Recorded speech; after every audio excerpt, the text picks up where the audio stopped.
Sud Radio, les clés d'une vie, Jacques Pessis. Sud Radio, les clés d'une vie, celle de mon invité. Vous avez commencé par mener une carrière à toute vapeur en recevant des vagues d'applaudissements. Vous avez ensuite découvert la voile et le calme des océans. Un univers que vous évoquez dans un livre où il n'y a pas la moindre phrase bateau. Bonjour Antoine. Bonjour. Magnifique, magnifique. Alors, je n'entendais pas moins de vous, mon cher Jacques. Mais vous êtes, je crois, le recordman. Je crois que c'est la 4e ou 5e fois que vous revenez dans les clés d'une vie. J'adore venir dans cette émission. Je trouve qu'on y est bien. D'abord, nous sommes connus. Pour les gens, nous nous connaissons depuis très longtemps. Oui. Nous sommes jumeaux. Exactement. Jumeaux à quelques années près. Oui. Je suis beaucoup plus jeune. Pardon. Tout à fait. Vous êtes toujours jeune. Je suis toujours jeune. Comme disait quelqu'un récemment, être jeune, c'est facile. Il y a beaucoup moins de gens qui arrivent à être vieux. Exactement. Alors, il se trouve que vous avez une actualité avec le Grand Pavois, avec un livre guide pratique pour mettre les voiles avec Antoine, qu'on va évoquer tout à l'heure, qui est chez Gallimard. Et puis, j'ai quand même trouvé des choses nouvelles à dire sur vous dans les clés d'une vie, Oui. avec des dates nouvelles, c'est le Avec des principe. dates nouvelles. Les dates ne manquent pas. Il y a tellement j'ai exercé un nombre d'activités, j'appelle pas ça des métiers, mais des activités tellement variées qu'on peut trouver des dates. Voilà, alors j'ai trouvé d'abord celle du 5 juin 1974. C'est le premier bateau que vous mettez à l'eau au bord de la Saône. Et à ce moment-là, une chanson vous revient en mémoire. Il est là, ton bateau blanc. Le rat, ton bateau blanc. Moi je le vois quitter le port. Cette chanson de Beko, vous l'avez fredonnée ce jour-là. Oui, en fait, je l'avais fredonné. Le bateau était mis à l'eau un peu plus tard, mais ce jour-là, j'ai commencé à peindre le bateau. Et j'avais choisi un bateau blanc. Et je voulais le peindre en blanc. Les copains me disaient, tu vas pas mettre une petite bande rouge ou bleue, quelque chose. Non, non, blanc, blanc, blanc, blanc, pureté. J'étais un peu baba à l'époque, hippie et tout ça. Et je commence à peindre le bateau. Et j'ai dans ma tête cette chanson qui commence à tourner. Tu l'auras, ton bateau blanc. Tu l'auras, ton bateau blanc. Tu l'auras. Ça a duré toute la journée. J'en pouvais plus à la fin. J'arrivais pas à me la sortir de la tête et tout. Donc le soir, j'étais en train de boire un verre avec le directeur du chantier. Je lui dis, tu peux pas me faire de la peinture verte? Il avait un briquet, des petits briquets, les criquettes à l'époque, là, qui étaient vert pistache, vert pomme, c'était la grande mode. Je lui ai dit, fais-moi cette couleur-là. C'est pour ça qu'il m'a dit, je te fais la couleur, voilà. Et du coup, j'ai peint mon bateau par-dessus le blanc, je l'ai peint en vert. Oui, mais justement, vous étiez artiste à l'époque. Oui. Et normalement, le vert, c'est une couleur qui porte malheur. Il porte malheur. Et je sais que mon impresario de l'époque, ami et Lucien Salle, ami et manager, etc., qui a été également le manager de Claude François qui a emmené tout le monde en tournée et tout. Il dit, quand j'ai vu la couleur de ton bateau, j'ai su que tu allais partir pour de bon. Parce qu'il y avait, c'est assez courant que des artistes s'achètent un bateau, disent je vais partir. On mettait une photo, on mettait Adamo devant un bateau dans un port, Oui. on disait il va partir faire le tour du monde. Oui. Quoi. Et moi, je voulais vraiment le faire. Quoi. Et vous l'avez fait. Et je l'ai fait. Il se trouve en plus que le vert qui porte malheur, c'est une légende. On dit que c'est parce Molière est mort sur un fauteuil vert. En fait, il avait une robe de chambre amarante et grise. Il n'est pas mort sur scène, mais quelques heures plus tard. Ah oui. On me disait aussi, il y avait le violet, ça portait malheur aussi. Oui. On raconte que Johnny Stark, qui était je crois que c'est dans un spectacle de Mireille Mathieu à l'Olympia, et il y avait, en première partie, il y avait Dionne Warwick. Oui. Et elle arrive avec une robe violette. Magnifique et tout. Johnny Stark a fait un scandale, obligé qu'elle change. Je ne sais pas si elle est au pays. C'est l'obliger de changer de robe au dernier moment parce que ça portait malheur. Alors, l'amour de la mer, je crois, Antoine, il est né à la lecture d'un livre sur un navigateur qui faisait le tour du monde en solitaire. Vous êtes tombé dessus par hasard un jour. Il y a eu 2 livres de suite. Je dis toujours que les livres ne sont pas des objets inanimés, mais des êtres vivants qui vous attendent sur une étagère et ils savent qu'ils vont vous changer la vie. Le premier, c'était, je venais juste de monter sur un bateau, presque par accident, un petit dériveur, et j'étais dans une librairie, je suis allé dans une librairie, et je tombe sur un récit d'un groupe de garçons, photographes, cinéastes, écrivains, qui étaient partis, musiciens, faire un tour du monde sur une goélette qui s'appelait l'Europe, et je me suis dit, on va faire ça avec des copains. Puis les copains, ils sont tous partis en quelques années dans leur vie à eux, et je suis tombé, comme vous le disiez, sur un livre d'un garçon de 16 ans, qui était parti faire le tour du monde en solitaire sur un voilier et qui l'avait fait. J'ai essayé, lui, il y arrive, je vais y arriver moi aussi. Alors, les débuts ont été difficiles. Je crois que du côté de Cannes ou de Toulon, vous avez commencé par des mini-croisières où c'était pas évident au départ. Eh ben, c'est-à-dire qu'au début, oui, les premiers essais, c'était un petit peu délicat, mais ça s'est passé très vite. Au début, j'ai eu l'aide de l'architecte du bateau. C'est comme ça, par exemple, que un jour, Michel Joubert, qui était un architecte très connu et très apprécié, et avec un champion olympique, et puis on faisait nos essais, et j'ai reçu un coup de téléphone de Brigitte Bardot. Brigitte Bardot qui me dit tu passerais pas chez nous à la Madrague parce que son copain à l'époque voulait partir en bateau. Et tu pourrais lui donner des conseils. Peut-être qu'elle voulait s'en débarrasser, je sais pas. Peut-être. Et je dois dire que l'architecte et les copains qui étaient là ont vraiment été estomaqués parce que on s'est pointé dans la baie de Saint-Tropez, droit sur la Madrague, et Brigitte est venue nous accueillir. À l'époque, c'était 1974. Elle était les seins nus à l'étrave de son Riva, de son super aquarama, je sais pas quoi. Elle est venue nous accueillir comme ça. Et ça, c'est une image qu'on n'oublie jamais. Exactement. Alors, il se trouve aussi que la navigation, vous l'avez curieusement appris en Auvergne. Oui, j'ai pratiqué parce que lorsque j'ai pris des distances avec la chanson, le temps que le bateau soit construit, j'ai choisi d'habiter de plus en plus dans cette maison d'Auvergne que j'avais la grande chance d'acheter, que j'ai toujours, qui est pour une bouchée de pain. À l'époque, personne n'en voulait. Et puis, ça n'a pas changé. D'ailleurs, c'est pas une région touristique et tout. Et dans les monts d'Auvergne, j'ai appris à me servir de sextant. À l'époque, il n'y avait pas de GPS, il n'y avait pas de prévision météo, il n'y avait rien. J'avais un poste de radio pour écouter des fois la météo de France Inter, et puis des choses comme ça. Mais et j'ai appris à faire le point. C'était pas très exact parce qu'il fallait un horizon plat. Et là, c'était la chaîne des puits, c'était pas très plat comme horizon. Il se trouve qu'en plus, le sextant, je me suis un peu renseigné, Antoine, a été inventé en 1730 par deux personnes, un mathématicien John Hadley et un astronome britannique Thomas Godefroy. Voilà. Ça, j'ignorais ça. Et j'ai toujours un sextant dans le bateau, mais comme j'en parle dans le livre dont on va parler tout à l'heure. Le sextant, maintenant, on s'en sert plus parce que déjà le GPS a beaucoup facilité. On sait où on est, quoi. Puis les vues satellites, maintenant, en plus, il y a des progrès extraordinaires qui ont révolutionné la navigation. Oui, et puis il y a quand même des choses dont on se sert encore aujourd'hui, dont le pilote automatique. Et je crois que votre premier pilote automatique, Antoine, vous l'avez baptisé Giscard. Oui, c'était pas vraiment un pilote automatique au sens électronique de nos jours, ou électrique ou électronique, ou les deux. C'était un bazar entièrement mécanique qui transformait la force du vent, la direction du vent, c'est un peu compliqué, mais qui tirait sur la barre, avec des cordages et tout, qui barrait, mais qui était assez approximatif, quoi. Le mien avait du mal j'avais un bateau de 25 tonnes, une goélette de 14 mètres 14 et 25 tonnes. Alors, de temps en temps, mon copain Giscard, il avait du mal à tenir la barre. Il se trouve aussi qu'à l'époque, vous partez, on dit dans un an, il sera revenu, et ça vous fait bien rire. Je suis revenu un an plus tard, mais en avion. Oui. En avion, j'avais amené le bateau jusqu'à Abidjan, après des escales aux Canaries, au Maroc, etc. Et j'avais amené le bateau donc à Abidjan, j'avais laissé là, mais je suis rentré en France, mais je savais que dans les années qui suivraient, je reviendrais enregistrer un disque, une fois de temps en temps, je savais pas encore que j'écrirais tant de livres et d'albums photos et de films par la suite, mais je voulais trouver, et j'ai eu la chance de trouver un équilibre entre naviguer à peu près 9 mois par an, et puis rentrer en France pour enregistrer, etc., pour faire et j'étais en général bien accueilli par les médias qui ne savaient pas les médias à l'époque, mais qui m'accueillaient bien. Et qui continue à bien vous accueillir. Il se trouve aussi que vos premiers articles avant vos livres, c'est dans un journal tout à fait inattendu, un journal qui s'appelait Le Hérisson, un journal fantaisiste. Le Hérisson, c'était un journal fantaisiste à l'époque. Par la suite, il était vert d'ailleurs, comme votre bateau. Il était vert comme le bateau. C'était un journal très bon enfant, qui était surtout, qui avait surtout des dessins humoristiques. À l'époque, les grandes stars de l'édition, c'était des dessinateurs humoristiques, comme Faisan, comme Sampé, Ciné, tout ça. Et c'était vraiment des grands. Donc ce journal m'avait proposé de publier des articles. Alors j'ai publié quelques articles comme ça au long des voyages. Oui, c'est un journal fantaisiste, mais il y a quand même Georges Perec dans Je me souviens, Annie Ernaux dans Une femme et Patrick Modiano qui l'ont cité dans leur livre. C'est bien, c'est bien.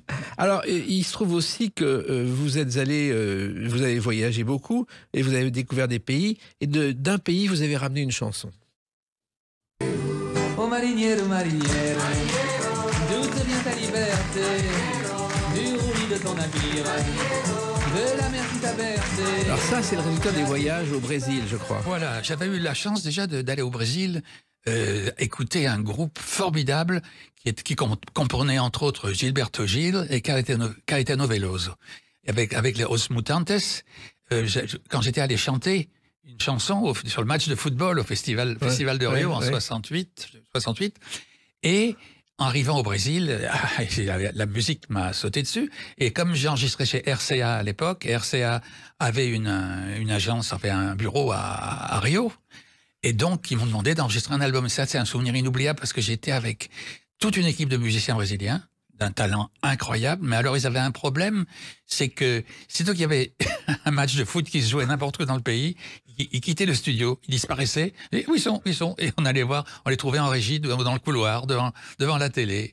Alors, ils avaient pris l'habitude de commencer à payer les séances que à l'instant où tout le monde était là, assis dans le studio. Et cette chanson a été un succès. Ah, ça a été un succès. C'était une chanson, une très belle chanson de Caetano Veloso que j'ai chantée souvent en voyage. Ça fait partie de mon répertoire. Voilà. Et dans votre répertoire, il y a aussi d'autres chansons, dont une qu'on va évoquer à travers une date, comme d'habitude, le 11 novembre 1987. À tout de suite sur Sud Radio avec Antoine. Sud Radio, les clés d'une vie, Jacques Pessis. Sud Radio, les clés d'une vie, Antoine, mon invité. Nous parlerons tout à l'heure de votre actualité, qui est très vaste en ce moment, de ce livre Guide pratique pour mettre les voiles avec Antoine chez Gallimard. Et puis on revient à des dates, c'est le principe des clés d'une vie, vous le savez mieux que personne. Le 11 novembre 1987, un soir dans Thalassa, vous chantez ceci.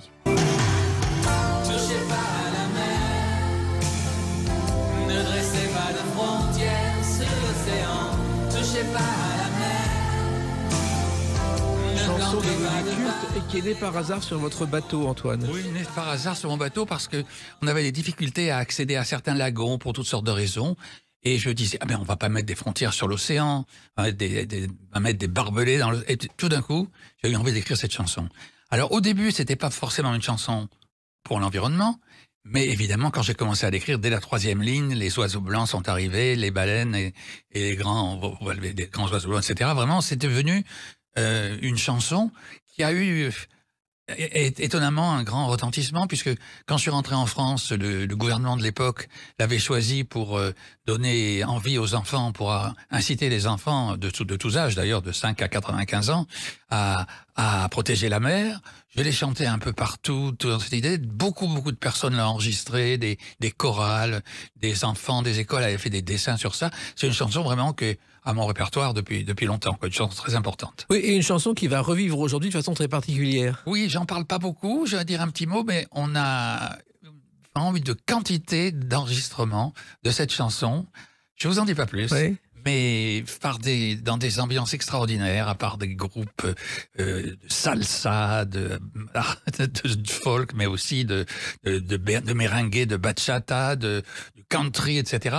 J'en parlerai très bientôt et ça va être assez surprenant. Et c'est autour de Touchez pas à la mer. Et justement, ce sera sur votre site internet, je suppose. Voilà, sur le site internet qui est antoine.tv. Je peux dire un petit mot, c'est que autour de Touchez pas à la mer, il y a une grande dynamique qui se met en place aujourd'hui. Bon, c'est l'année de la mer qui commence. C'est toujours un projet du président Macron, qui a eu un peu d'autres préoccupations ces derniers temps, il faut le dire. Mais dans le cadre de l'année, il y aura la conférence internationale de la mer qui va se tenir à Nice. Moi, je serai à Nice le 27.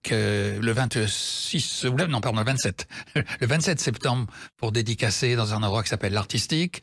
Je serai aussi au Grand Pavois de La Rochelle. On va en parler tout à l'heure. On va en parler. Je serai aussi à la réunion des aventuriers des mers à Lorient et plein d'autres choses. Voilà. Alors il se trouve que il y a aussi des livres et curieusement les livres ça a commencé je crois par des cahiers que vous annotiez des choses sur votre bateau sans imaginer que ça deviendrait des livres. À Centrale, on avait des cahiers. Je pense que ça n'existe plus maintenant. On avait des cahiers avec une couverture cartonnée, etc. qui avait la taille d'un cahier normal. Et à l'intérieur, c'était tout blanc ou bien avec des lignes. Et j'ai toujours adoré ces feuilles de papier blanc et ces cahiers à remplir comme ça, qui est bien relié, un bel objet déjà. Avant d'avoir mis un mot, c'est déjà beau. Et j'ai commencé, j'en avais quelques-uns sur le bateau, et j'en ai rempli un directement dans les premiers mois de navigation. Ce qui fait que, pour mon usage personnel, parce que je faisais des tas de rencontres, des tas d'aventures, c'était une époque très folle, hein. C'était une époque assez inimaginable, quoi. Et j'étais sur ce bateau, moi, tout seul, au bout du monde, avec mes 25 tonnes de bateau, et avec mes muscles, mes petits muscles et tout. Donc, j'écrivais beaucoup. Mon cahier me tenait compagnie. Et quand je suis arrivé au Brésil, quelqu'un m'a appelé. C'était Jacques Artaud, le papa de Florence Artaud, qui avait une collection dédiée à la mer et qui m'a dit, est-ce que vous dirait de raconter votre voyage il publiait Tabarly, Alain Colas, tant d'autres et tout. J'étais très, très honoré et tout. Et ça a été le début d'une extraordinaire collaboration, quoi, voilà. Et c'était parti de ce petit cahier que j'avais écrit.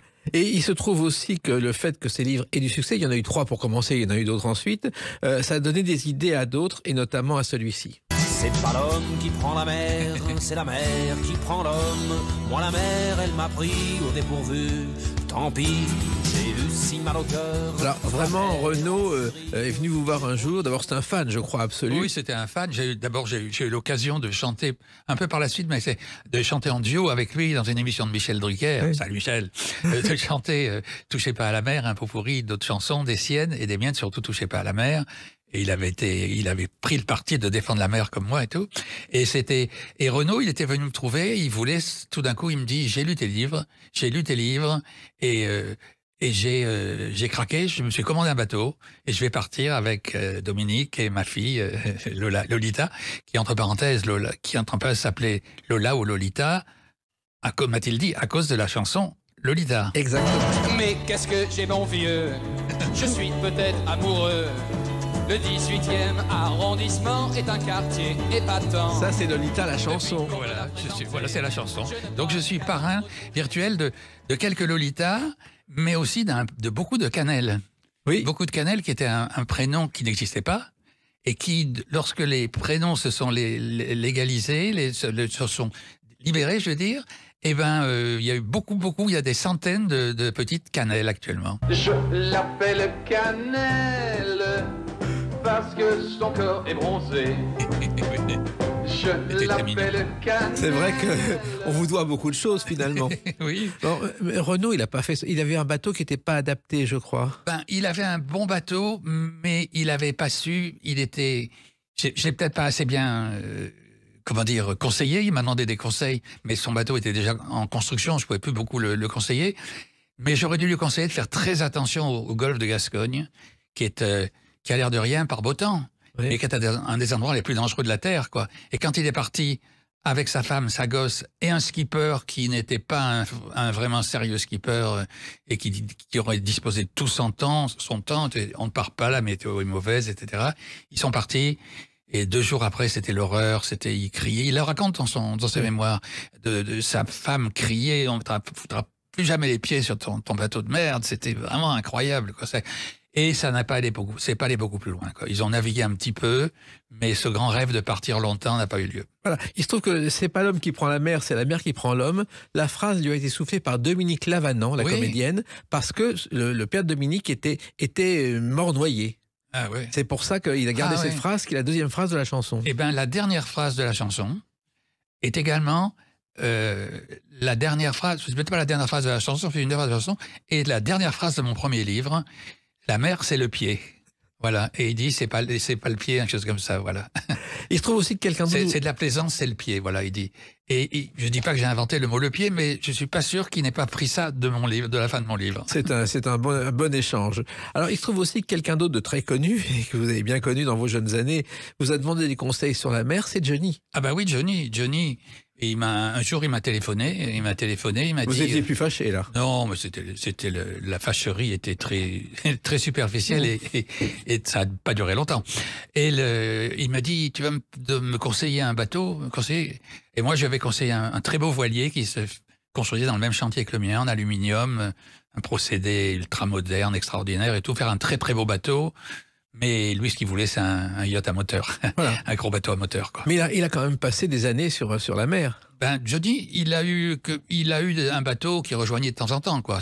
Il n'est pas parti faire des croisières, à ma connaissance, faire des traversées en solitaire ou autre, quoi. C'était plutôt pour recevoir des copains, jouer au gin, je sais pas comment ça s'appelait, ce jeu qui se faisait avec une table avec des dés, là, je sais pas comment ça s'appelait. Le 421. Non, c'était un truc un peu disparu. Yam, oui. C'était Yam, quelque chose comme ça, voilà.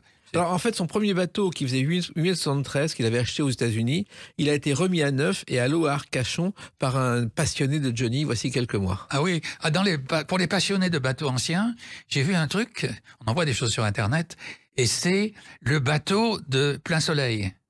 Le bateau de Plein Soleil, il paraît qu'il est dans le Vieux-Port de Marseille. Il est à l'ancre, amarré quelque part dans le Vieux-Port de Marseille. Le bateau sur lequel il y avait Delon et puis... Delon, Mireille d'Arc, Michel Schneider. Et lui, celui qui meurt toujours. Celui qui meurt toujours dans les films de Delon, avec Delon. Oui. Comment il s'appelle On a oublié son nom. Le nom me revient Mais il est pas. mort, de toute façon, c'est pas grave. Le nom me revient pas. Alors, il se trouve aussi que vous avez eu un second bateau, Banana Split, qui était le titre d'une chanson. Troisième bateau. Le deuxième s'appelait Voyage. Oui. Qui m'a emmené. Le premier, j'ai fait un tour du monde en solitaire, pratiquement tout le temps en solitaire. Le deuxième, il m'a emmené jusqu'en Polynésie, en passant par le Brésil et l'hiver au Québec. Et puis le troisième, construit en 1990 et mis à l'eau en 1989. Et je suis parti avec. Et ça fait 30 ans passés, 35 ans que je navigue une partie de l'année maintenant. Une partie de l'année, puisque je passe une bonne partie en Auvergne maintenant. Mais c'est mon troisième bateau. C'est qui actuellement se cherche un prochain navigateur pour prendre ma suite, sans grande hâte, mais un jour, ça serait bien. Je cherche quelqu'un qui a envie de continuer, voilà. Ouais, pour l'instant, vous continuez vous-même. Et d'ailleurs, vous avez fait des retours à la chanson et on va les évoquer à travers la date du 22 juin 1988. À tout de suite sur Sud Radio avec Antoine.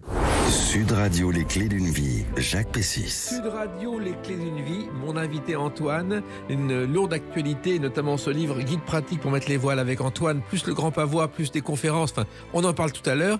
Et là, on revient au 22 juin 1988, un retour à l'Olympia, notamment avec cette chanson. Je ne crois à rien. Je n'écoute pas. Qu'est-ce qui ne tourne pas rond chez moi alors que ça tourne très bien, puisque vous avez retrouvé l'Olympia avec les problèmes, ce qui a été un événement, Antoine. Ah oui, moi j'avais perdu toute trace des problèmes depuis qu'ils étaient devenus les Charlots. Oui. C'était le groupe qui m'accompagnait. C'était le meilleur groupe de rock français à l'époque. Les problèmes avec Rinaldi, avec Louis Rego, avec Philippe Elie, avec Jean Sarus. Et vraiment, c'était un groupe de rock très, très, très fort. J'ai fait un album avec eux, toutes sortes de choses. Et puis, ils sont devenus les Charlots. Un jour, en faisant une parodie d'une chanson, on a fait ensemble avec Gérard une parodie d'une de mes chansons, Je dis ce que je pense. Ouais. C'est devenu Je dis n'importe quoi, je fais tout ce qu'on me dit. Et ils ont connu le succès immense que l'on connaît, les Charlots. Mais ils étaient tous nostalgiques un peu du temps du rock, quoi. Et un jour, donc, en 88, je suis tombé sur deux d'entre eux par hasard, y compris le batteur, Donald Rubon, qui n'avait pas pris le train des Charlots, qui avait raté le train des Charlots. Et puis, avec Louis Rego, Rinaldi, non, il n'y avait pas Rinaldi, avec... il y avait Sarus. Jean Sarus, voilà. Et Philippe Elie, Gérard, voilà. Et ben... on s'est dit, on va faire un Olympia. Et vous y étiez. Oui. On était d'abord, on l'avait répété à la Nouvelle Ève, oui. Le cabaret à la mode à Pigalle à l'époque. Et puis ensuite, on avait dit, et je me rappelle très bien que c'est vous, Jacques, qui avez dit, et pourquoi vous le feriez pas à l'Olympia, ça? Voilà. Oui, c'est possible. Et on l'a fait le spectacle à l'Olympia, et c'était assez inoubliable parce que les Charlots, c'était vraiment des Charlots. C'était des fêtards. Ils avaient dû consommer tout leur cachet, les avaient consommés dans toutes sortes de substances, pas seulement l'alcool, mais ils étaient assez farfelus, quoi. Mais ça s'est bien passé sur scène, ça a été un triomphe. Ah, ça s'est bien passé, mais ça a été une lutte. Je devais partir la chercher au bistrot jusqu'à la dernière seconde avant le démarrage du spectacle. Alors, il se trouve qu'il y a aussi dans les archives de la télévision une première chanson que vous aviez fait avec les Charlots, qui était celle-ci. Ta mère t'a dit, Antoine, fais-toi couper les cheveux.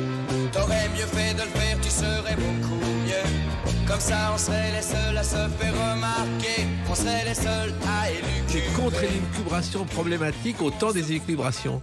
Oui, c'est ça. Et il y a une émission de télé où vous êtes sur un ring avec eux, avec 4 filles qui tiennent les cordes du ring. C'est ça, c'était drôle. Et ce qui est assez amusant, c'est que cette chanson, sans amertume, cette chanson, c'est vraiment, c'est partie des élucubrations. C'est un démarquage des élucubrations, et qu'on a avec des paroles qu'on a écrites avec Gérard Rinaldi et votre serviteur. Oui. Et puis, sur l'album, il y a marqué... contre l'éducation problématique, c'est Rinaldi Antoine. Et un jour, 50 ans, 30 ans après, avec Gérard, on se dit, mais t'as touché des sous sur cette chanson? Ah non, jamais. Ah ben moi, j'ai jamais touché des sous sur cette chanson. On dit, oh, c'est bizarre, on va quand même, c'est un peu tard maintenant, mais on va quand même demander à la SACEM, pourquoi? Et sur la déclaration, c'était marqué Fechner Boublil, qui avait revendiqué la chanson qu'il avait signée. Sur l'album, c'était marqué Rinaldi Antoine, et c'était Fechner et Boublil qui avaient pris les droits d'auteur. Les producteurs et directeurs artistiques. Oui, qui ont fait des grandes réussites par la suite, puisque dans le cinéma et avec Les Misérables, voilà. Alain Boublil, le co-auteur des Misérables et producteur. Ce qui est fascinant avec vous, Antoine, c'est que non seulement vous êtes parti donc des élucubrations qui ont fait scandale, mais après il y a eu Canel, il y a eu aussi la télévision, vous avez été animateur, vous avez créé des opérettes, vous avez tout le temps changé de genre et le public a suivi. Ben oui, j'ai toujours eu envie de changer. Je pense que la vie est trop courte, même avec 80 ans. Oui. La vie est trop courte pour faire tout le temps la même chose, quoi. Oui, j'ai eu envie de visiter d'autres pays. C'est comme le voyage, quoi. On n'a pas envie de rester tout le temps dans le même pays, quoi. Mais quand on passe des élucubrations à Daniel Gilbert dans Midi Magazine, c'était, je dirais pas que ça soit passé de façon délibérée tout d'un coup que j'ai décidé, je vais faire ça. Mais il s'est passé des tas de choses. On m'a proposé d'animer des émissions de télévision. Et puis comme ça se passait bien, aussi j'ai des télédimanches, des choses comme ça. Puis un jour, Daniel Gilbert, excusez-moi. Daniel Gilbert elle avait son émission avec Jacques Martin. Oui. Puis Jacques Martin, à un moment, voulait prendre des vacances de temps en temps. Et Daniel, elle continuait. Et il lui fallait quelqu'un pour remplacer Jacques pendant quelque temps. Donc j'ai fait plusieurs fois l'émission avec elle. Et puis à la suite, tout d'un coup, on s'est dit, tiens, il y a une chanson que j'avais enregistrée pour un spectacle et qui lui, n'avait pas marché au Gaumont Palace. Excusez-moi, monsieur Antoine. Voilà, excusez-moi, monsieur Antoine. Et donc, tiens, on va l'enregistrer tous les deux. Voilà. Bon, on a fait des tas de choses comme ça. Et puis, dans les animateurs qui ont toujours été fidèles, il y a Michel Drucker, bien sûr. Michel Drucker. Et il m'est arrivé d'animer des émissions entières avec lui, beaucoup plus tard, des émissions entières, des fêtes la fête, etc. et tout. Et chaque fois, je lui disais, souvent, je lui disais, quand je suis parti, j'animais beaucoup d'émissions de télévision. Si j'avais choisi d'y rester, peut-être, on peut rêver que j'aurais eu ton succès. Peut-être que j'aurais pu être mon Michel Drucker. Quoi. Voilà. Mais j'avais choisi autrement. Et alors, vous avez aussi souvent été interviewé, et je crois que l'interview la plus surréaliste de votre carrière, Antoine, c'est avec le professeur Choron. Oh, alors ça c'était très grave. Ça, professeur Choron, c'est le fondateur d'Harakiri avec François Canada. C'est le papa de notre Premier ministre, c'est ça? Non, vous confondez avec Michel. Ah, je croyais que c'était elle qui avait été le Michel Bernier. Non, c'est j'ai eu peur. Beaucoup de gens ont confondu d'ailleurs. Oui, et Choron que j'avais connu quand j'étais étudiant. J'allais dans une boîte qui s'appelait La Question à Paris, dans Saint-Germain, et j'étais désargenté à l'époque, et il faisait la bringue à la sortie de chaque numéro de Harakiri. Et moi, j'arrivais, il m'invitait, on faisait la fête. Je n'étais pas connu encore, je n'étais pas connu, et donc j'ai connu Choron, Wolinski, toute l'équipe, c'était un grand souvenir. Et des années plus tard, donc Choron avait pris il avait fait une idée d'émission complètement folle qui tournait chez Castel, dans le club à la mode à l'époque. Il avait un salon et il saoulait ses invités au champagne. Il leur faisait boire beaucoup de champagne. Et là commençaient ces interviews, c'était d'un grotesque absolu.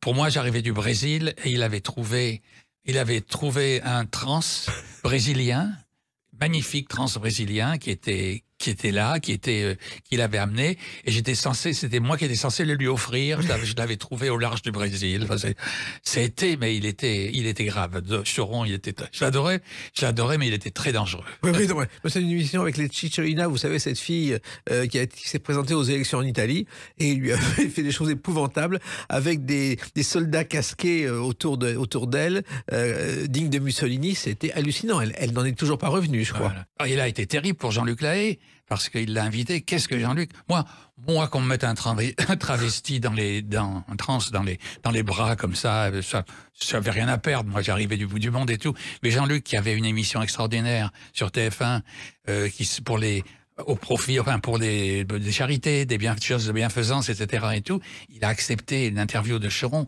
Et Choron a fait un truc hallucinant. Il lui a envoyé une grosse femme nue avec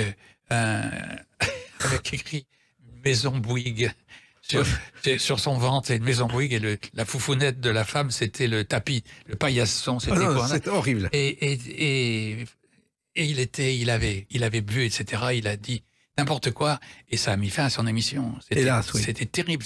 Choron, je pense que c'est la chose la plus grave qu'il a faite de sa vie. Ça, vraiment. Nous sommes d'accord. Alors, il se trouve aussi que l'une des bonnes surprises de votre vie, c'est Il était une fois, une série de livres dont vous n'imaginiez pas le succès lorsque vous avez fait les premières photocopies aux Champs-Élysées. Oui, j'avais la chance d'être invité à loger quelques jours chez un garçon que j'aimais beaucoup. Voilà, un garçon qui habitait dans le 8e arrondissement, Oui. qui s'appelle Jacques Pessy. Oui, c'est vrai. Voilà, j'avais la chance, moi voyageur, j'avais des copains qui m'accueillaient de temps en temps ici ou là. Et un jour, on a regardé ensemble des choses comme ça, et est venue ensemble l'idée de « Il était une fois ». Il était une fois, et je suis parti faire sortir mes photos dans une photocopieuse quelque part sur les Champs-Élysées, et j'ai apporté ça chez Gallimard. Et ça fait 35 ans que je suis chez Gallimard et que le livre qui a été réédité, qui était paru d'abord chez Artaud puis chez Flammarion, il est chez Gallimard et que c'est extraordinaire de passer tant de temps dans une maison aussi brillante avec des collaborateurs vraiment merveilleux. Oui, mais ce qui est extraordinaire aussi, c'est le succès. Et c'est vrai que c'est peut-être une des grandes fiertés de ma vie de vous avoir accueilli ce jour-là. Et c'est vrai que le succès correspondait à l'époque. C'est-à-dire que les gens découvraient les voyages et vous êtes arrivé au bon moment avec Il était une fois, Antoine. Oui, je crois. Et puis, mais ils aiment toujours les voyages. Bon, c'est peut-être moins bien vu de voyager très loin, etc. On réduit un petit peu ces consommations de carbone, c'est certain, de voyager les voyages, mais quand même beaucoup de gens voyagent et puis il y a eu tellement de choses, tellement de livres, de films, etc. Par la suite, donc ça a été l'ouverture, ce livre a été un tel succès qu'il a entraîné près de 15 ou 20 albums chez Gallimard et des films qui ont continué ensuite, des documentaires qui ont été publiés, passé sur Canal+, ensuite chez Michel Drucker, ensuite dans plein d'autres choses, dans plein de pays, et qui ont un succès incroyable en cassette puis en CD. Quoi. Oui, des films dont la télévision n'a pas voulu au départ et que vous avez produit vous-même parce qu'il... C'est-à-dire qu'au début, j'avais contacté TF1 qui m'avait dit renvoyez-nous. Quand vous aurez tourné, renvoyez-nous les choses. Et puis c'était pas terrible, mais là-dessus Canal+ m'a fait une proposition importante, mais j'ai eu envie de faire cavalier seul, de produire moi-même les films, qu'aucune chaîne ne me dise tu fais ça, tu fais de ceci, il faut aller là. Du coup, j'ai eu la chance, le succès m'a souri immédiatement pour les films aussi. C'était un 3e succès ou 4e succès. Et j'ai eu la chance de pouvoir travailler en cavalier seul sans que personne me dise quoi que ce soit. Quoi. Mais il fallait encore apprendre, voilà. C'est-à-dire une caméra. J'ai appris. J'ai appris. Le premier voyage autour du monde, j'étais seul avec une petite caméra. Ensuite, je suis parti avec des gens, des professionnels, en particulier Jacques Lenné qui travaillait avec Nicolas Hulot à l'époque sur Ushuaïa et qui m'ont donné les conseils et petit à petit, c'est un métier de plus quoi. Ça fait partie des dizaines d'activités que j'ai exercées. Je pense que j'ai exercé 27 métiers. J'entends des vrais métiers rémunérés, pas collectionneur de timbres. C'est pas un métier quoi. Mais où j'ai été réalisateur, photographe, auteur, adaptateur, éditeur et ainsi de suite. Puis il y a une pub aussi qui vous a rendu célèbre dans le slogan. D'ailleurs, je crois que vous l'avez trouvé instantanément. Eh ben non, le slogan il est né tout seul quoi. Il est né tout seul. Un jour j'ai reçu un message disant qu'il y avait l'association des techniciens en optique lunetterie qui vous proposait de tourner un petit film pour leur faire connaître leur association. Je dis pourquoi pas. C'était gentiment payé, c'était un truc c'était pas les shows de publicité qu'on voit maintenant quoi. Et je dis oui. Et ça a eu un tel succès, ils m'ont emmené en Afrique du Sud faire le tournage, je ne sais pas pourquoi. Ça a été un tel succès que que ça a duré 12 ans. Atoll, ça a été mon cri en haut du mât, ça a été leur slogan pendant 12 ans, ça a été formidable. Et quand ça a démarré, ils avaient 150 magasins. Et quand je suis parti, ils avaient 800 magasins. C'est fou, hein? C'était un succès formidable. Puis c'est amusant parce qu'il y a des gens qui connaissent des gens de notre âge qui se rappellent plutôt les chansons, d'autres les livres, les films. Et il y a des jeunes de maintenant, si je leur dis les livres ils connaissent pas, les chansons ils connaissent pas, Par contre, ah oui, Atoll, voilà, c'est ça. Voilà. Je vous ai vu, la boulangère tout près d'ici, d'ailleurs, rue de la Reine, là, avant-hier, me dit, mais je vous connais. Je dis, chanson, non. J'ai dit, mais... Publicité. Ah, attends, voilà. Alors, ça continue et on va évoquer votre parcours à travers une date future, le 1er octobre 2024. À tout de suite sur Sud Radio avec Antoine. Sud Radio, les clés d'une vie, Jacques Pessis. Sud Radio, les clés d'une vie, mon invité aux 27 employeurs, Antoine. Antoine, donc on a évoqué votre carrière avec tout ce que vous avez fait et ça continue parce que le 1er octobre 2024, c'est le début du Grand Pavois, le salon nautique de La Rochelle, dont vous êtes un pensionnaire depuis le début, vous avez été le parrain et là vous y revenez. Voilà, c'est un lieu important pour moi parce qu'en 1973, alors que je voulais partir en bateau, mais il me manquait toutes les clés, et j'avais pas quel bateau choisir, quoi faire, etc. Il y a eu le premier salon nautique à flot qui était à La Rochelle. J'y suis allé, par hasard, je suis tombé sur un journal qui annonçait cet endroit. J'y suis allé et en une journée ou deux, j'ai trouvé toutes les clés. Je suis parti, je savais qui construirait mon bateau, qui le dessinerait, etc. J'ai rencontré des navigateurs qui avaient fait un grand voyage, les Damiens, qui avaient ramené 3 livres formidables de leur voyage. Et puis, tout d'un coup, tout s'est éclairci. Et moins d'un an après, et bien, en septembre de l'année suivante, je partais autour du monde. Et là, vous y revenez pour des séances de dédicaces. Là, j'y retourne à l'occasion de ce livre, donc le guide pratique pour mettre les voiles, que je fais dédicacer dans l'espace presse tous les jours. Et puis pour projeter le vendredi, doit être le 7 ou le 5, je sais pas ça, le vendredi du Grand Pavois, je projette un film nouveau que j'ai créé pour donner, c'est pas un guide, mais à quoi s'attendre lorsqu'on part voyager, qu'on met le cap sur le paradis étant quelque part en Polynésie. Et donc, les escales qu'on peut faire, les Canaries, le Cap-Vert, etc. C'est un petit peu, c'est pas des clés pratiques, mais c'est un petit peu pour vous donner un élan si vous avez hésité à partir. Voilà, c'est ce qui vous attend un peu partout, y compris pour le canal de Panama, y compris pour arriver à des lieux tout à fait étonnants comme les Galapagos, l'île de Pâques, les Pitcairn, l'île des Mutines et du Bounty. Et puis, comme j'ai dit, notre coin de paradis là-bas. Alors justement, ce livre, Guide pratique pour mettre les voiles avec Antoine, chez Gallimard, c'est une nouvelle édition, retravaillée entièrement, d'un livre qui est né à Montréal, voici près de 50 ans. Voilà, alors, une rencontre avec Bernard Moitessier, un grand navigateur qui m'avait beaucoup inspiré, et on avait tous les deux la même conception, c'est qu'il manquait un livre qui aborde un petit peu tous les sujets. Parce que il faut être navigateur, mais aussi il faut être mécanicien, technicien, électricien, électronicien, cuisinier et infirmier aussi parfois. Alors, je me suis dit, on va l'écrire, quoi. Je vais l'écrire. Bernard est parti dans une autre œuvre, qui est son grand ouvrage Tamata et l'Alliance. Moi, j'ai écrit ce livre et c'est sa 4e édition.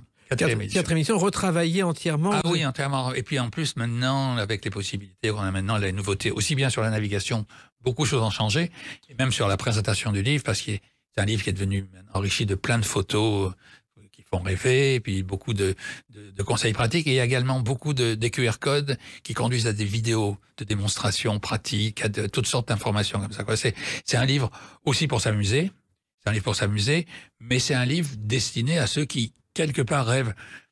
Pardon. C'est un livre fait pour destiné à ceux qui, quelque part, rêvent de partir bientôt un jour sur un océan, oui, pour quelques mois ou pour la vie entière, pourquoi pas. Mais on voit la technologie que ça demande, la technique que ça demande.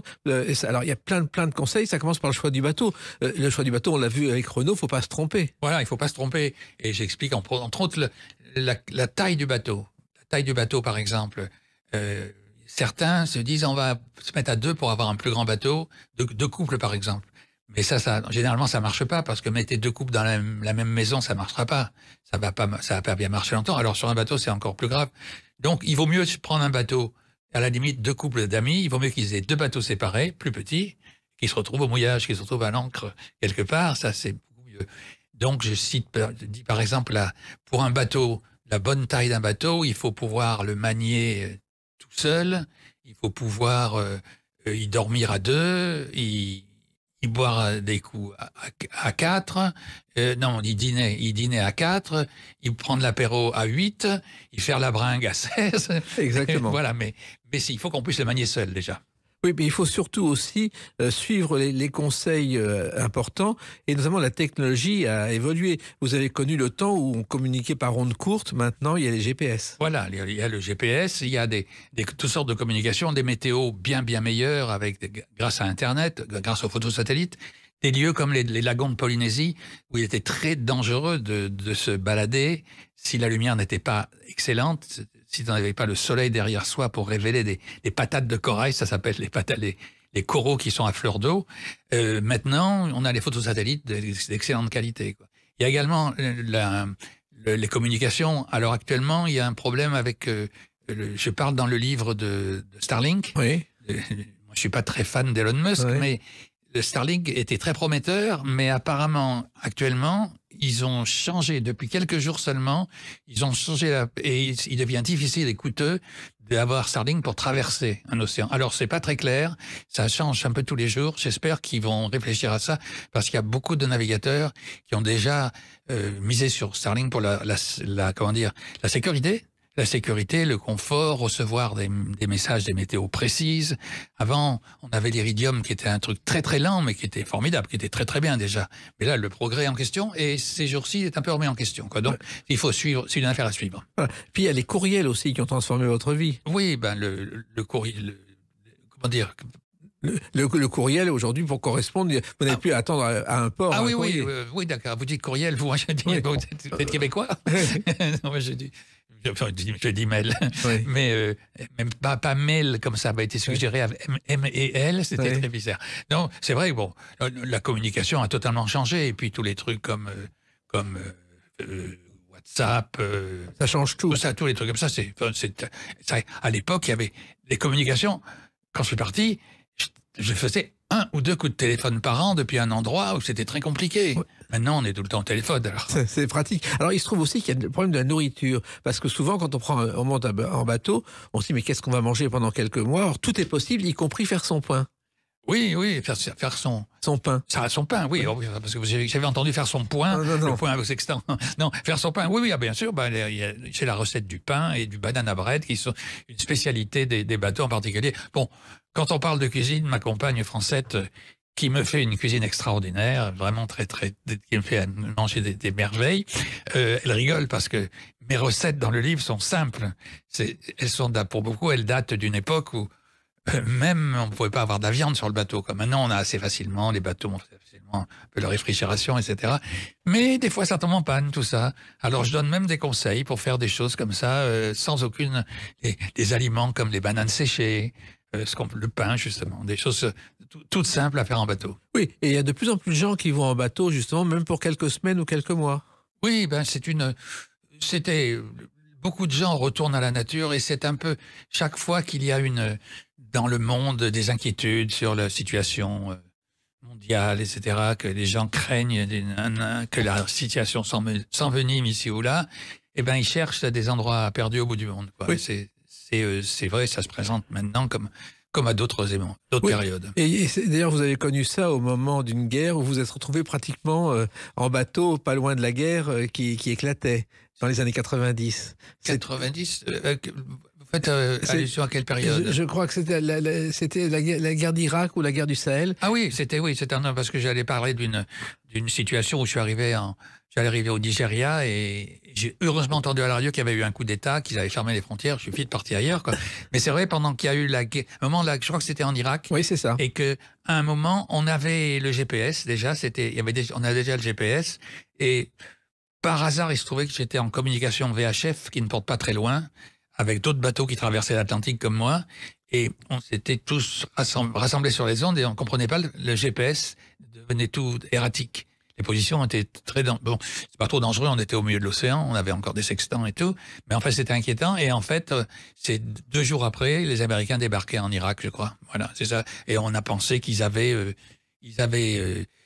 fausser le GPS pour des raisons militaires, quoi. Je pense aussi. Alors, il se trouve, Antoine, aussi que dans ce livre, vous évoquez une chose qui est très importante dans la navigation, c'est le code de la politesse. Le code de la politesse, il y a un code de la route, il y a un code marin qui explique à qui il faut céder le passage, etc. Mais en principe, nous autres bateaux à voile, il faut qu'on se planque quand même. Il faut pas que, c'est pas, on va dire, j'ai tous les droits, quoi. Il faut respecter tout ça et tout. Et puis, il y a des codes de politesse. Quand on arrive, il faut accepter, dans chaque pays, des fois, il y a des gens qui disent, oh ouais, mais j'ai pas envie de faire des formalités, on est parti pour être libre. Ouais, dans chaque pays, il y a des formalités à faire. Elles peuvent être un peu longues, un peu tedieuses, comme ils disent en anglais, un peu ennuyeuses, quoi. Mais, c'est quelque part une politesse qu'on fait aux gens, au pays auquel on rend visite, quoi. Et c'est souvent l'occasion de rencontrer des gens, quoi.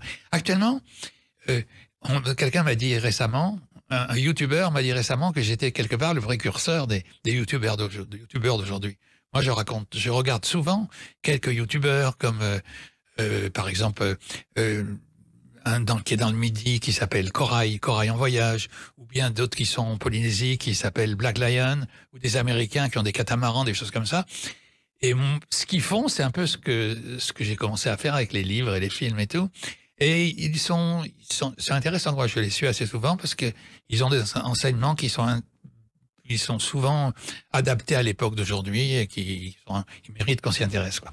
Et aussi, dans ce livre, vous vous intéressez aux tempêtes et aux cyclones, parce que là, c'est un vrai danger pour celui qui ne connaît pas. C'est un vrai danger. Heureusement, encore une fois, qu'il y a des météos excellentes, maintenant beaucoup plus précises qu'autrefois, parce qu'en plus, vous avez vu que le temps se dégrade curieusement, qu'il y a des endroits qui n'avaient jamais vu un cyclone qui en ont maintenant, des pluies, on a eu un été bizarre, le Maroc suffoque sous les pluies actuellement, et ainsi de suite. C'est impressionnant.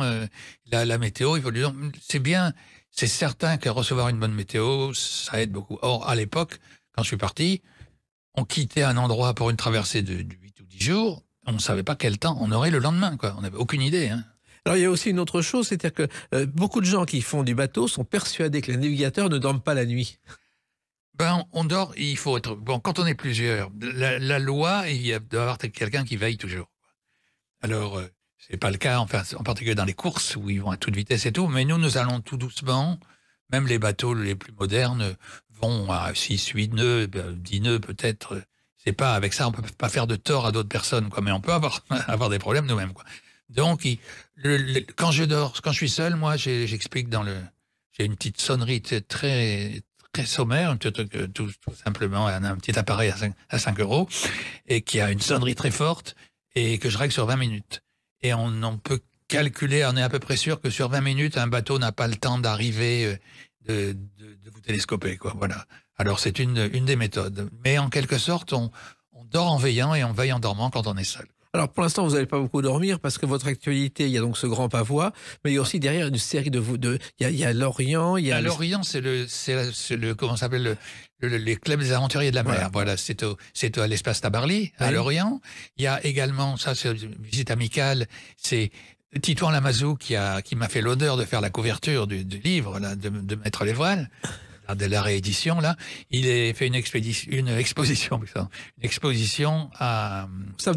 au Sable d'Olonne, et puis de l'Orient, et puis ensuite, je présenterai pendant 3 semaines notre film sur la Nouvelle-Zélande, qui est un de nos pays préférés au monde, qui est un pays fabuleux et un film très, très, très riche, parce qu'on a beaucoup visité tout le pays, et on a vu des coins merveilleux, et je le présente, j'avais déjà commencé l'année dernière, et dans les cinémas CGR de tout l'ouest de la France. On commence à Brest et on finit à Bayonne, on fait toutes les plus grandes villes de l'ouest de la France pendant le mois de novembre, et puis ensuite, arrivera décembre, retour au bateau en Australie, le bateau qui nous attend dans un jardin, le jardin d'un ami sur un petit fleuve dans le Queensland. Le bateau, il est là, tout seul, tranquille. Il nous manque et on lui manque peut-être. Oui, en tout cas, vous allez nous manquer quand vous partirez, mais vous reviendrez, parce que vous aurez d'autres actualités, j'en suis sûr. Oui, c'est toujours un plaisir de venir dans cette émission, Jacques. Eh ben, c'est toujours un plaisir de vous lire et de vous écouter. Et ce guide pratique pour mettre les voiles avec Antoine chez Gallimard, ça donne envie de partir en voyage à notre tour. Formidable. Merci Antoine et à bientôt. Les Clés d'une vie, c'est terminé pour aujourd'hui. On se retrouve bientôt. Restez fidèles à l'écoute de Sud Radio. J'ai juste oublié une chose. Oui.